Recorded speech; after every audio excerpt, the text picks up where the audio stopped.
Many, many miles east of nowhere lies the amazing land of Oz, a magnificent empire created in the mind of a man who wrote a great book about it. Like wildfire in the wheat field, the fabulous tale of the Wizard of Oz spread from town to city, to nation, to the entire world. The Wizard of Oz. More people have seen it than any other movie, over 1 billion of them. It's probably the most beloved movie ever made in any language. Vamos, vengan a pelear. ¿Quién será el primero? Pelearé con los dos, si quieren. Oiga, váyase y déjenos en paz. Asustado, ¿eh? ¿Tienes miedo? No estarás a gusto metido en esa lata. Oh, des lions, des tigres et des panthères. Oh mon Dieu, des lions, des tigres et des panthères. Oh mon Dieu, des lions, des tigres et des panthères. Oh mon Dieu, des lions, des tigres et des panthères. Oh mon Dieu. Ich warte meine Zeit ab. Und das merkt ihr, mein feines Kind. Es ist wahr, ich kann leider hier nicht auf dich lauern. Aber hüte dich, kreuze nie meinen Weg. Wenn du es wagst, dann gehörst du mir, mein kleines Schätzchen, und dein Hund auch. A film historian has noted that the enduring magic of The Wizard of Oz touches not only our children, but the child in all of us. The enchantment is easy to explain. The movie's sentiments are universal. Its timelessness, that of any great classic. Those who created this work came as near to perfection as anyone could ask. I first saw The Wizard of Oz as a schoolgirl in London, and I thought it was unlike anything that I'd ever seen before. It was so innovative and such great fun. Later, when I began to watch it on television with my children and then my grandchildren, with each viewing, I realized that indeed this is a very special motion picture. A movie filled with values that we all cherish. A movie for all of us, for all time. This is part of a missing number from The Wizard of Oz. Why it is missing will be explained as we share the reminiscences of many who were part of the fascinating history of Oz. Backstage, there was confusion, chaos, and often danger. Now, for the first time, you're going to learn this remarkable story told by those who participated in the making of a movie classic. They didn't want to do that, believe me, to spend that much money, because there was a lot of money in those days, $2.6 million, a lot of money. And they almost fired me for spending so much money. We finally took some of the makeup off. They took some of the makeup off, and we went to the commissary. And it was such a frightening thing to see for other people, because what we looked like were people from another world, with those weird kind of faces that we had, and they just kicked us out of the commissary and made us eat in the dressing room. People question me like you're questioning me now, and say it must have been fun making that picture. It was not fun like hell. It was fun. It was a lot of hard work. It was not fun at all. There's nothing funny about it.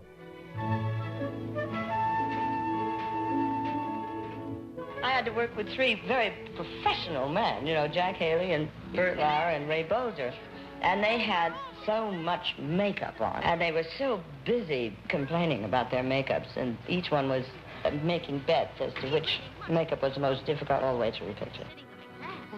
I thought that she was the most adorable creature that was ever put on this earth, and so right for the part of Dorothy. She was just like a little girl from Kansas, with great big eyes. She wasn't pretty, just plump, but in a way she was beautiful. I'm frightened, Annie. I'm frightened. I think she holds the whole picture together. Her sincerity that she wants to get back to Kansas. You believe her. She wants to get home to her Aunt Em and so forth. And that was the whole hub of the picture. But it's a wonderful picture, and we're proud of it. The one thing that we will be known for, no matter what we've done any place else in the whole world, will be The Wizard of Oz. Well, we don't get any residuals, but we have a better thing than residuals. We have a kind of immortality. And a great pride for being a part of a great American classic. You're off to see the wizard, the wonderful Wizard of Oz. You'll find he is a whiz of a whiz, if ever a whiz there was. If ever, oh, ever a whiz there was, the Wizard of Oz is one because of the wonderful things he does.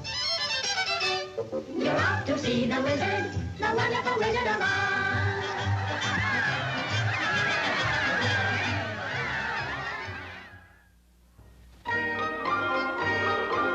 In the summer of 1989, there is an extraordinary outpouring of affection as all across America fans celebrate the 50th birthday of the Wizard of Oz.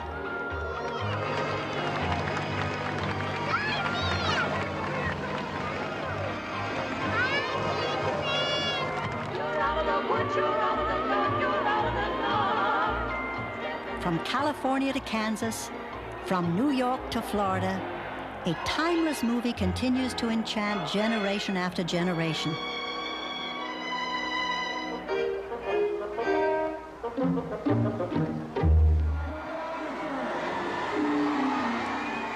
On a drizzly Sunday morning in August, Midtown Manhattan comes to a halt as the most spectacular Oz event of the year takes place. This happening will find its way into the Guinness Book of World Records, with nearly 5,000 excited participants tap dancing down 34th Street. After weeks of rehearsal, the youngsters give it their all, knowing they'll be seen on TV, even if it's just for a fleeting moment.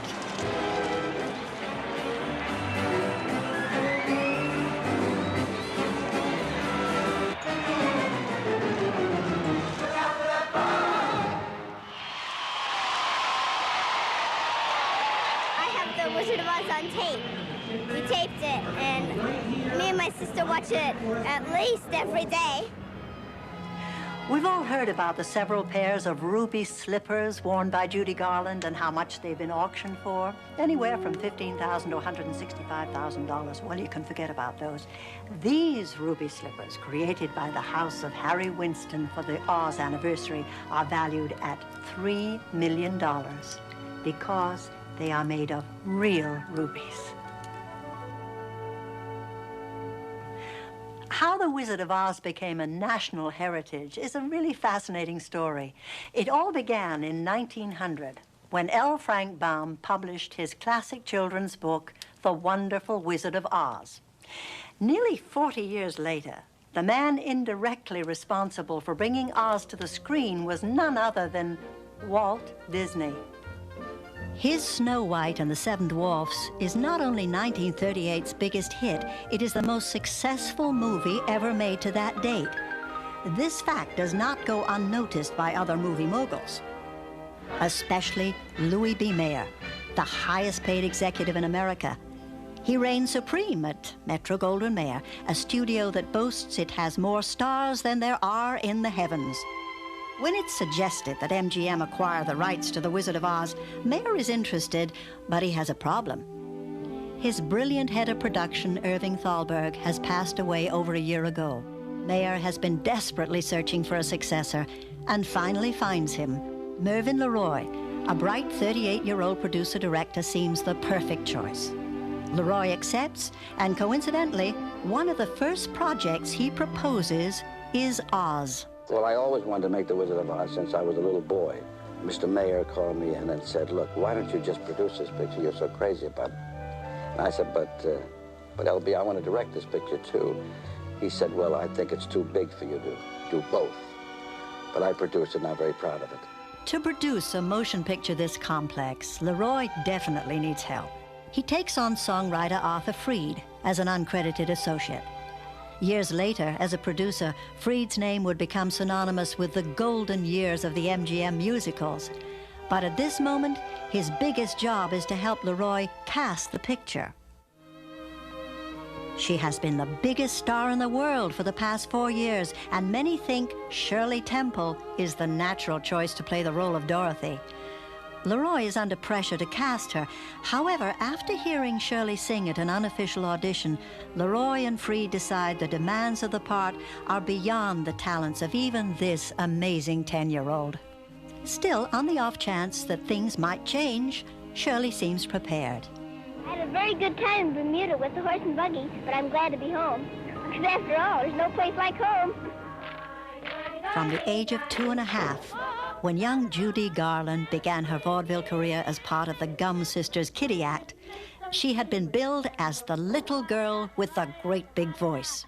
In my singing school. By the time she is 15 years old, her name has been changed from Frances Gumm to Judy Garland. And she has been under contract to MGM for almost 3 years. She can sing and dance, she can play drama or comedy. Anyone in Hollywood who has seen her perform at benefits or private parties knows Judy Garland is destined for stardom. Leroy and Freed convinced Mayer that Oz could be her breakthrough.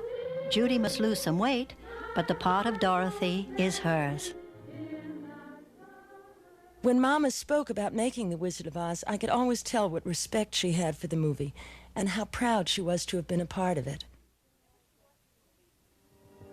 Whenever she watched the movie, you could see in her eyes that she loved making that film because she was a kid. She was 16 years old.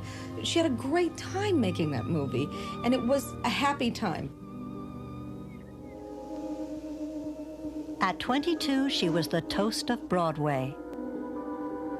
At 29, Billie Burke married Florence Ziegfeld, living a life of luxury worthy of a fairy tale princess. Then in her 50s, Billie Burke begins a successful Hollywood career playing rich, feather-brained matrons. Oz is Burke's favorite movie. As close as I have come, she says, to the kind of roles I did in the theater. I'm Glinda, the Witch of the North. You are? Oh, I beg your pardon, but I've never heard of a beautiful witch before. Only bad witches are ugly. The casting for The Wicked Witch causes a major controversy and has everyone at MGM going in circles. Frank Baum's concept in the original book, as illustrated by W.W. Denslow, isn't much help. But Mervyn LeRoy has an idea. Since Disney's glamorous Wicked Queen in Snow White is so successful, why not make the Wicked Witch slinky and seductive? Freed and other executives protest. LeRoy's mind is made up. On the MGM lot is Gail Sundergaard, who the year before had won an Oscar for Best Supporting Actress in Anthony Adverse, a film directed by Mervyn LeRoy. LeRoy persuades Sundergaard to test for the role. Decked out in stylish black sequins with a form-fitting wardrobe to match, she is a knockout. Freed and the others are exasperated. Bad witches are ugly, they remind LeRoy, like Disney's old crone in Snow White. So LeRoy orders the makeup department to give Sundergaard the ugly treatment. But her striking features defy the grease paint, and the distinguished actress decides she doesn't want the role.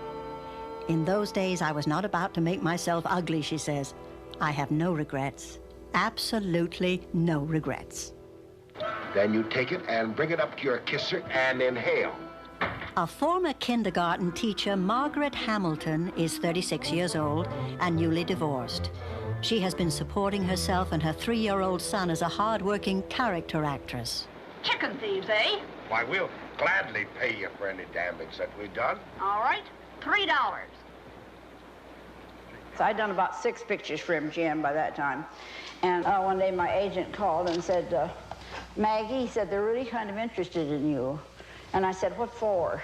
He said, they're sort of interested in you for a part in The Wizard of Oz. And I said, oh, gosh, think of that. I said, I loved that story from the time I was 4 years old. What is it? And he said, well, the witch. And I said, the witch? And then he said the final thing. He said, yes, what else? The title role of the wizard encourages many diverse contenders. Ed Wynn, a popular radio comedian who concludes the part is too small. Wallace Beery, one of MGM's most popular stars, wants the role badly, but the studio refuses to spare him during the long Oz schedule. And W.C. Fields.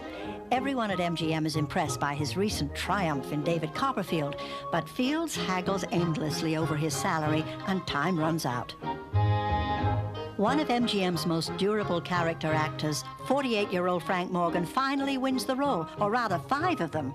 He is delightfully versatile as the wizard, Professor Marvel, the doorman, the cabbie, and the guard. This is the last straw.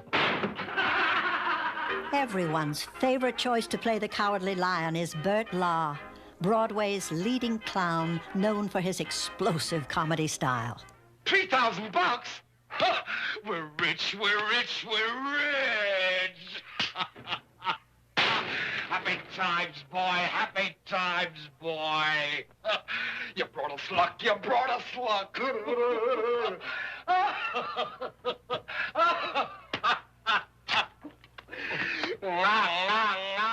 Take him away, take him away!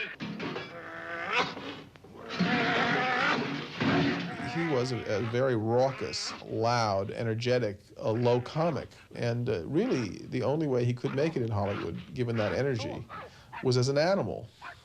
Because as a real person, blown up 8 times larger than life, that energy was kind of oppressive to the paying customer. But as an animal, it was perfectly acceptable. Shame on you! What did you do that for? I didn't buy them. No, but you tried to. He had been a bank clerk, a vacuum cleaner salesman, and an accountant. Not the usual background for an acclaimed Broadway star. Now under contract to MGM, Ray Bolger is thrilled to learn he will be in Oz, until he finds out that he is to play the Tin Man. I was angry. I was really upset. I loved the thought of being the Scarecrow. And I could not imagine anybody else playing the part. And I could do all the kinds of steps that I wanted to do, and there was something else. I don't know, I had a feeling if I could play this part, it would make a star out of me.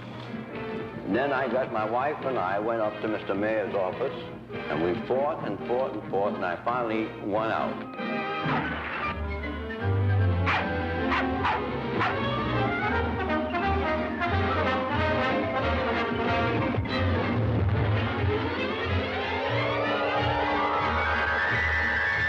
This extraordinary dance routine, directed by the inventive Busby Berkeley, makes brilliant use of Ray Bolger's unique style. Unfortunately, at the last moment, fearing the picture is running too long, the studio decides to cut the number.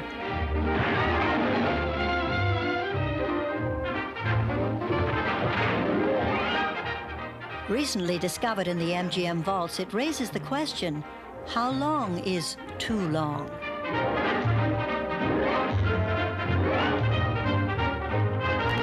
Gosh, it would be awful pleasing to reason out the reason for things I can't explain. Then perhaps I'll deserve you and be even worthy of you if I only had a brain.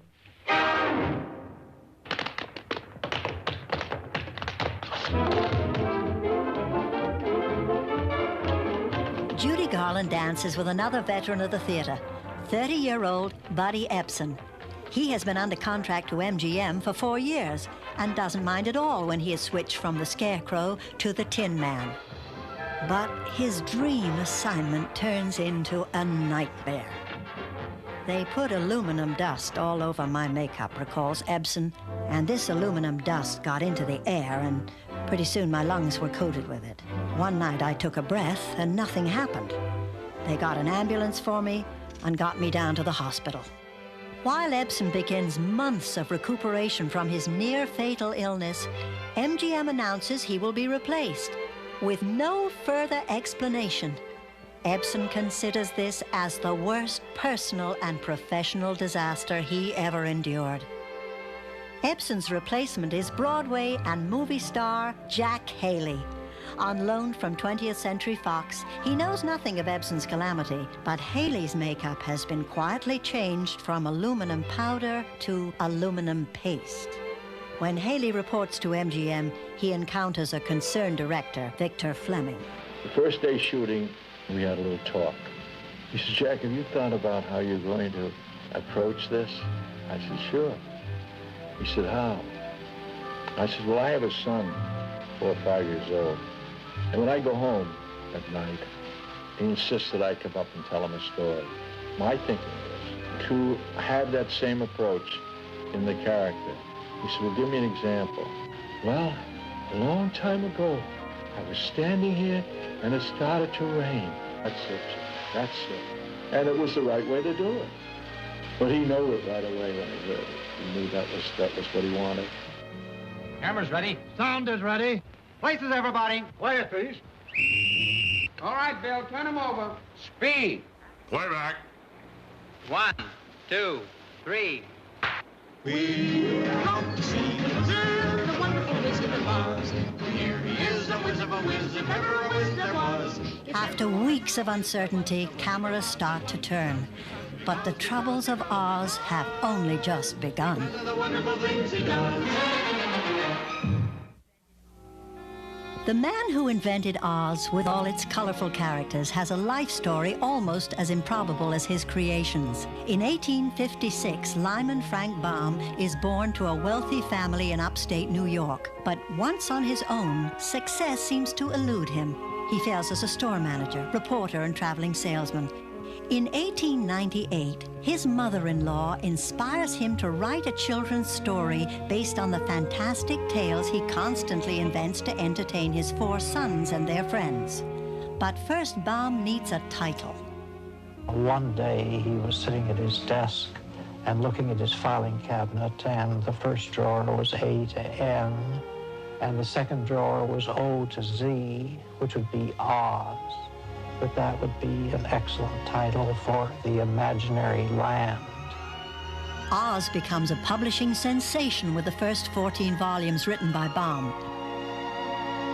The successful author moves to Hollywood, where he writes, produces, and directs several Oz silent films, but typically his company loses money. Baum remains in Hollywood, turning out a new Oz book every year. His favorite pastime is puttering in his garden under the warm California sun. When L. Frank Baum dies in 1919 at the age of 62, a critic writes, "The children of the world have lost their dearest friend." This is a first edition of L. Frank Baum's original Oz Adventure. It's over 90 years old now, but the story's as fresh, lively, and imaginative as the day it was written. By 1938, over 10 million Oz books had been sold, captivating 4 generations of children. At MGM, the question was how to bring this classic to the screen without destroying its magical qualities. Well, it finally required the combined efforts of 14 writers and 5 directors to capture Baum's vision on film.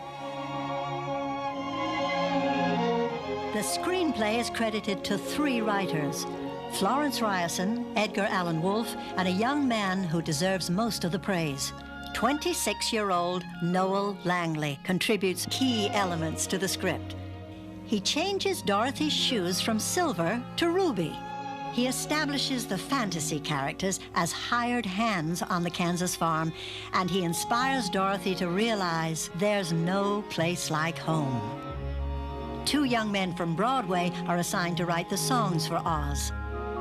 Harold Arlen will compose the music. E.Y. Yip Harburg will create the lyrics and make important contributions to the script and casting of the film. Harold Arlen recalls the birth of the most popular song from their score. We had finished most of the songs, or all of the songs, but the one for Judy in Kansas. And I knew what I wanted, but when it doesn't come, it becomes one of those things that bugs you. And most of us don't like to be bugged. I said to myself, let's go to Grauman's Chinese. And I said, you drive the car. I don't feel too well right now. I wasn't thinking of work. And as we drove by Schwab's drugstore, I said, pull over. And we stopped. And I took out my little piece of manuscript and put down what you know now is Over the Rainbow. Of course, it needed Mr. Harburg's lyric. It's an arid, colorless place. Almost no flowers there because it's so dry. The only thing in her life that was colorful at that point was, I thought, the rainbow. It was the only thing of color that she had ever seen. So I said, I must have a song with rainbow in it.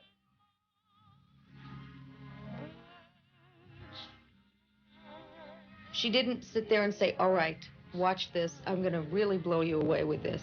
This was just a song in a film, and her performance is the reason.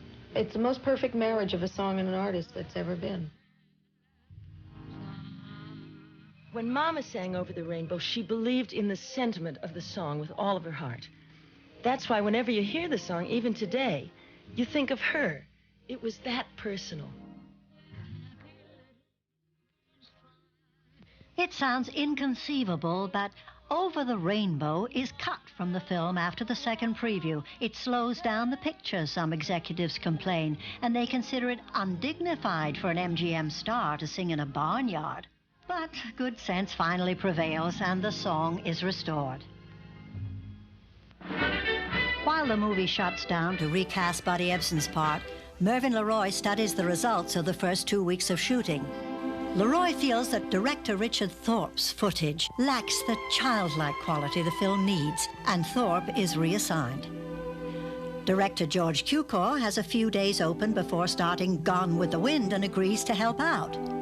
He, too, is appalled at what he sees. He begins altering makeup and costumes for many of the principals. Cukor particularly dislikes Judy Garland's appearance. He takes off her curly blonde wig and half of her makeup. And, he recalls, I told her to remember that she's just a little girl from Kansas. George Cukor departs, never realizing how valuable his unsung efforts will be to the final film. And now LeRoy makes a surprising decision. He chooses Victor Fleming to take over. Now, Fleming is a tough-talking, no-nonsense director who goes biking and big game hunting with his buddy, Clark Gable. Despite this macho image, Fleming finds the project irresistible. I made the film, he says, because I wanted my two little girls to see a picture that searched for beauty and decency and sweetness and love in the world. Fleming works tirelessly on this difficult project. Then only a few weeks before completion, he is abruptly summoned to the Selznick Studios. There is trouble in Tara. On the Gone with the Wind set, Clark Gable and George Cukor are barely speaking. Gable threatens to quit unless producer David O. Selznick borrows his pal Victor Fleming. Selznick gets MGM to agree. Cukor is out and Fleming is in. King Vito, one of Hollywood's finest filmmakers, will provide the finishing touches on Oz.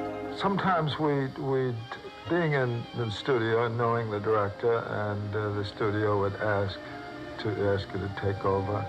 And so then they said, well, would you take over Wizard of Oz? I said I would, and I went over, and Victor Fleming was a good friend and took me around all the sets and went through the thing. And one day he left, and I took over. It was about, as I remember, it was about 2.5 weeks, 3 weeks possibly, which included Somewhere Over the Rainbow. But I did not want any credit, and as long as Victor was alive, I even kept quiet about it.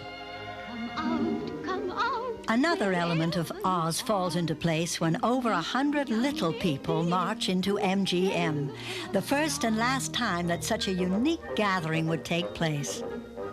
They are billed as the Singer Midgets, but many are freelancers from vaudeville and circuses all over the world.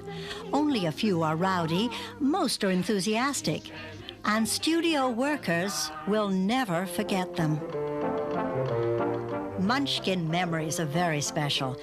The young man in the middle is Jerry Marin. We represent the Lollipop Guild, the Lollipop Guild, the Lollipop Guild, and in the name of the Lollipop Guild. We wish to welcome you to Munchkin Land.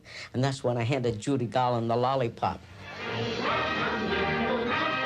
I was 17, and prior to this, I'd never seen a little man in person in my life, or a little woman, and I was all excited because I heard there were going to be quite a few little men and women, and we got on the bus where I seen all of them. I said, oh, I was so excited. Little guys just like me, and I watch how they walk and I watch how they talk, and it was exciting. I said, my goodness, here I am in Hollywood for the first time in pictures and with the biggest studio. As coroner, I must... Well, when we met the casting director, he took a look at us and he picked about 8 of us to say the lines of the Munchkin Coroner. I probably enunciated a little bit more distinctly or more emphatically than some of the others. So he says, okay, you're the coroner. And then, of course, Adrian, the gentleman who is in charge of costumes, measured every single Munchkin and designed an individual costume for each person, so that it took the costume department about 5 weeks to make up all these costumes, during which time we were rehearsing. So as soon as the costumes were ready, we were ready to start shooting. Jack Dawn took each one of us and said, well, now what is your part? What are your lines? And then he would put on a makeup for us. And then as soon as he was finished with us, they would take a still shot, and that was put in the files. And then each other Munchkin who had a speaking part was likewise done a master makeup by Jack Dawn and put in the file, so that when we were ready to shoot, all they had to do was take that picture out of the file, and one of the assistant makeup men would put on the same whiskers and beard, and so that we would be have the same appearance every day that we were on the set.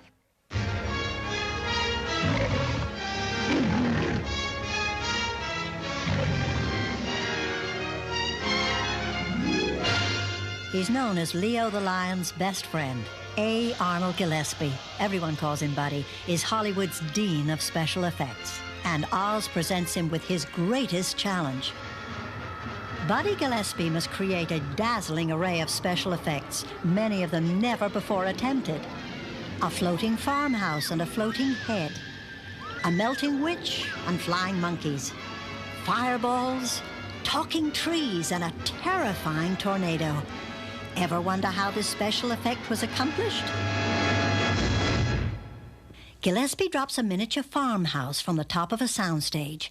He shoots it in slow motion and later will reverse the film so the farmhouse appears to be falling into the camera.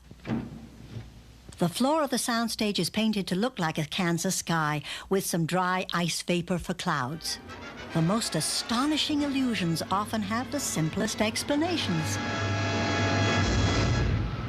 Buddy Gillespie reveals his solution to a spectacular effect no one has ever tackled before. The Wizard of Oz, of course, presented a lot of very, very interesting problems, and the tornado was one of the toughest, naturally, that we had faced. We didn't quite know what to do. But anyway, the tornado was finally resolved by building a funnel type of thing out of muslin, and we put the top part of the thing on a gantry that moved the full length of the stage. And the lower part of the tornado was went into a slope in the floor with an S sort of a path, and it progressed towards the camera with a dustpan with Fuller's Earth, which gave the cloud of dust at the bottom. And the tornado was about 30 some odd feet in length.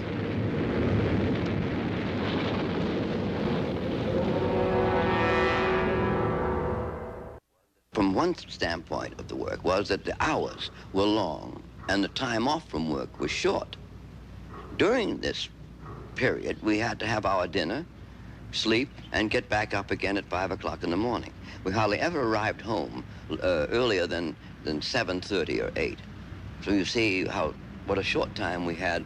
There's no recreation, none whatsoever. Judy, of course, being a girl, but she had to have her hair done every morning. She had to have it exactly the same way it was the day before. Composer Harold Arlen's home movies provide the only backstage glimpse of the stars of Oz, all of whom managed to keep their spirits up despite long hours, intense heat, and uncomfortable wardrobe and makeup. A lot of people ask me about the costumes. I had a rubber mask. The only unfortunate thing about it was that it sort of closed the pores in my face. And when the lights got real hot and they ate up all the oxygen, I couldn't breathe. But worst of all was Burt Lahr. His costume was 90 pounds. What a perfectly ridiculous kind of costume to put on a fellow like Burt Lahr, because Burt Lahr was a nervous type. Burt Lahr, he was always undoing the buttons. He always had gas on his stomach. He couldn't eat anything. And in his costume, it was literally true. He couldn't eat anything. Jack Haley recalls his miseries. I was doing a radio show. I had my own radio show.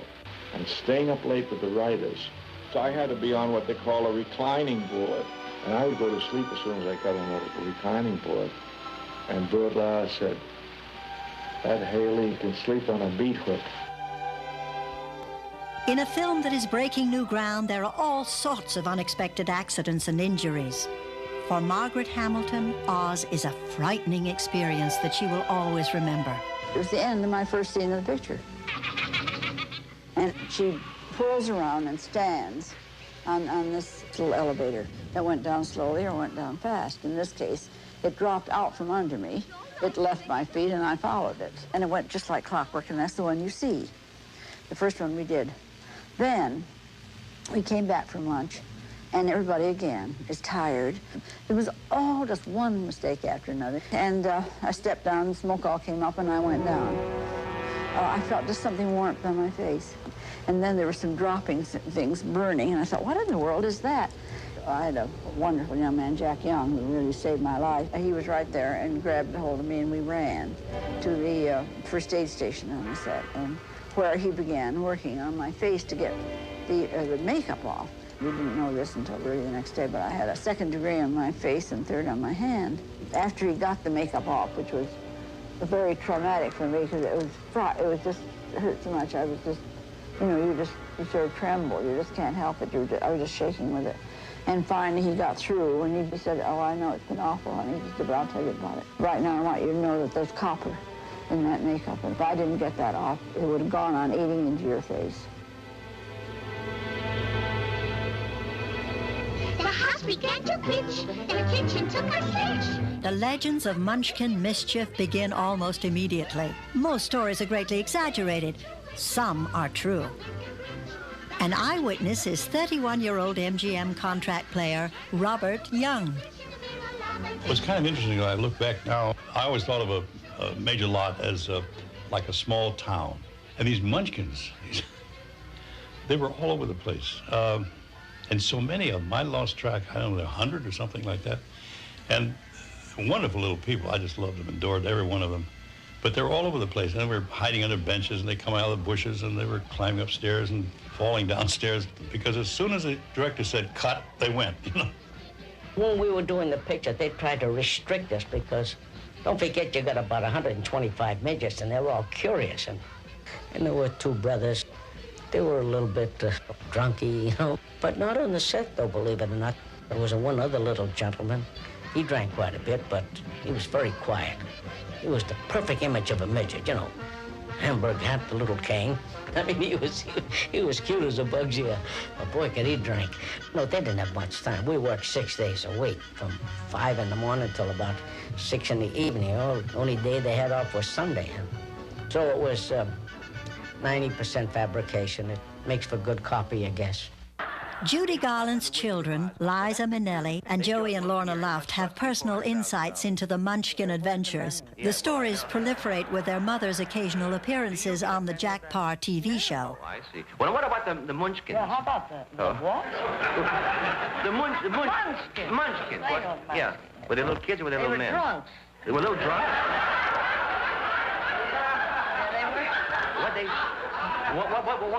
What they, you got me stuttering. What did they do?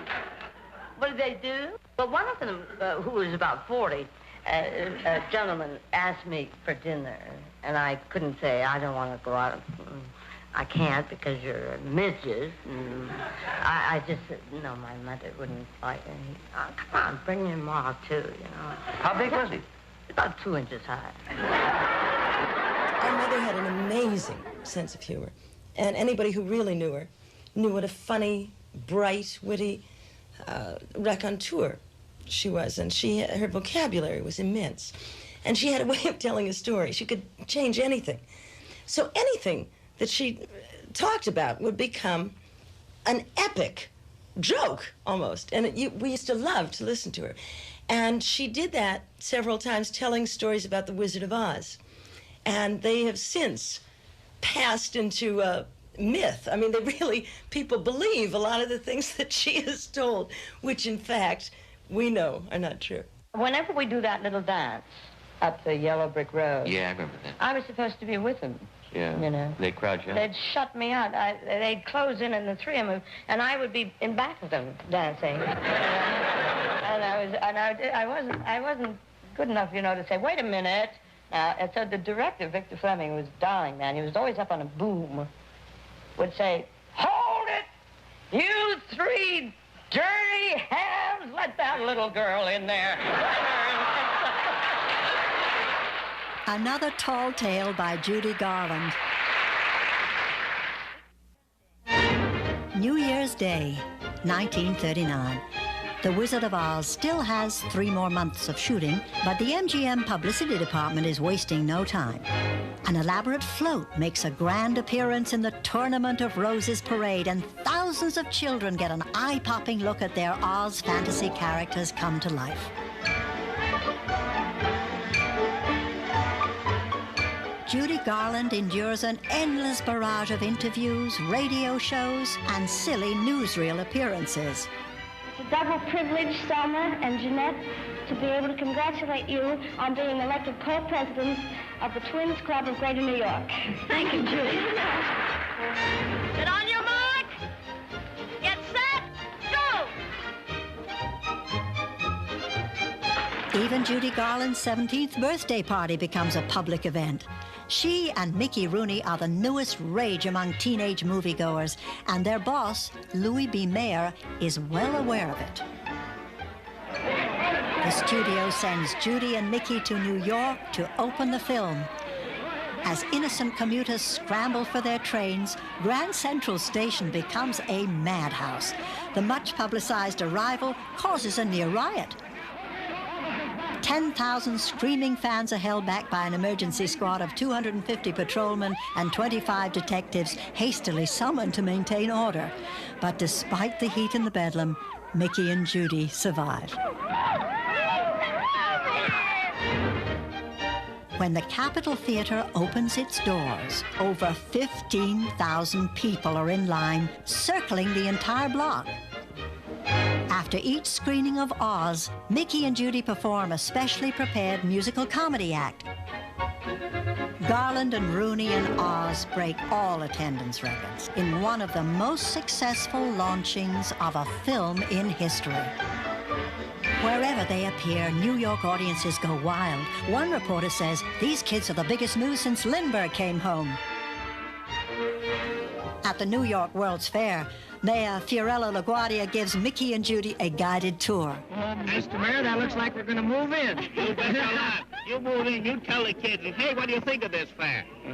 Isn't it great? It's really wonderful. Isn't it fine? This would be the last summer of peace before World War II begins. For millions. For years, it's the end of the yellow brick road. No more rainbows.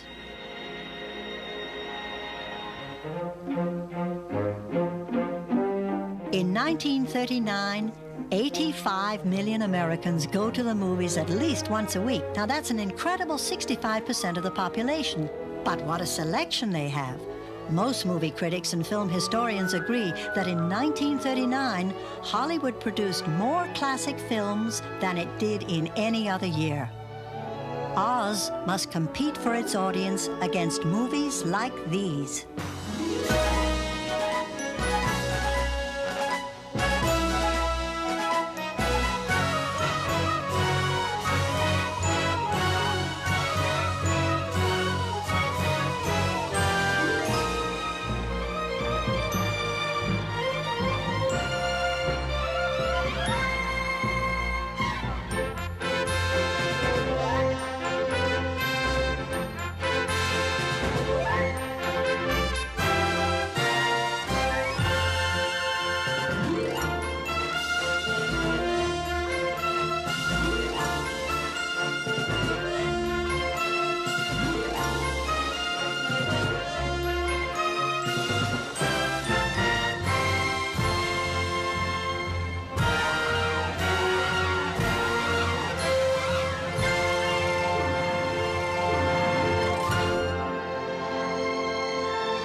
Gone with the Wind sets box office records that will stand for decades.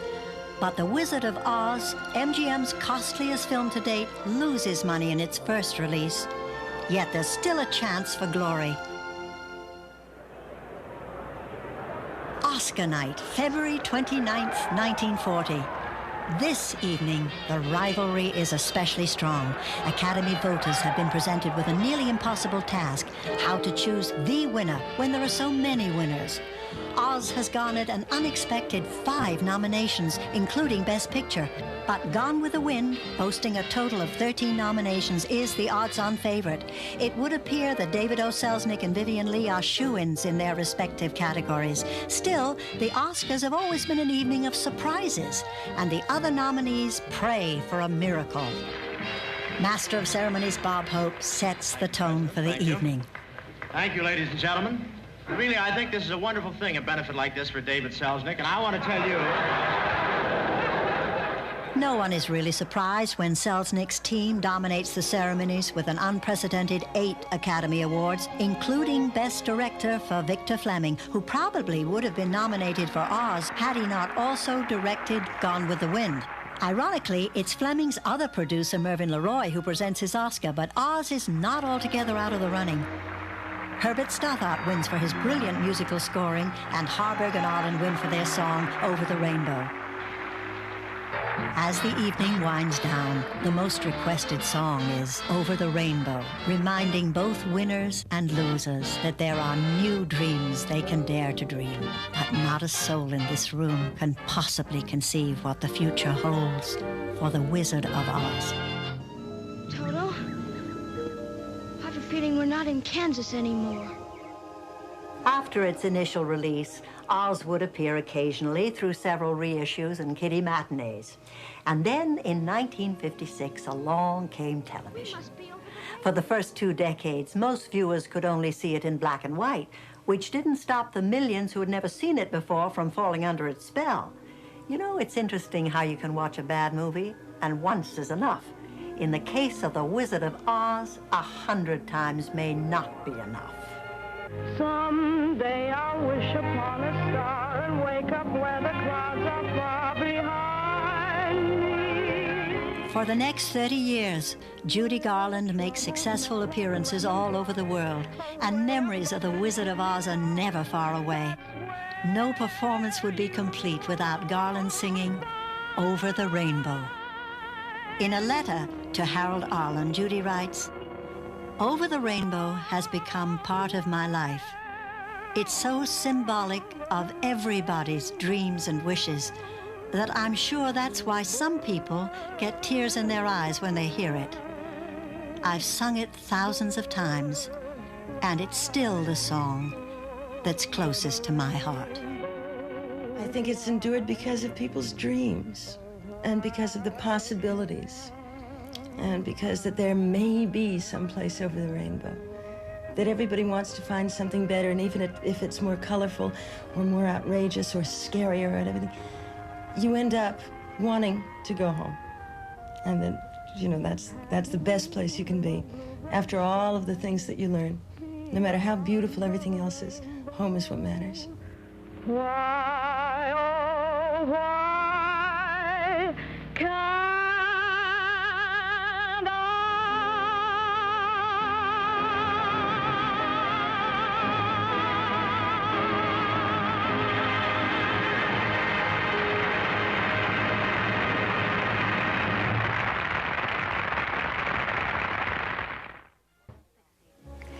Oz succeeded in spite of its chaotic creative process. The fate somehow uniting those who cared about the project, those who were more than capable at their jobs, those who were genuinely proud of their work. The film that we enjoy so much is the happy result of their collaborative efforts. So let's all say thank you to them, and keep these marvelous talents in mind the next time you and I watch the wonderful Wizard of Oz. Let's get out of here. Look, Emerald City is closer and prettier than ever. Out of the woods, you're out of the dark, you're out of the night. Step into the sun, step into the light. Keep straight ahead for the most glorious place on the face of the earth or the sky. Step into the sun, step into the light, march up to the gate and bid it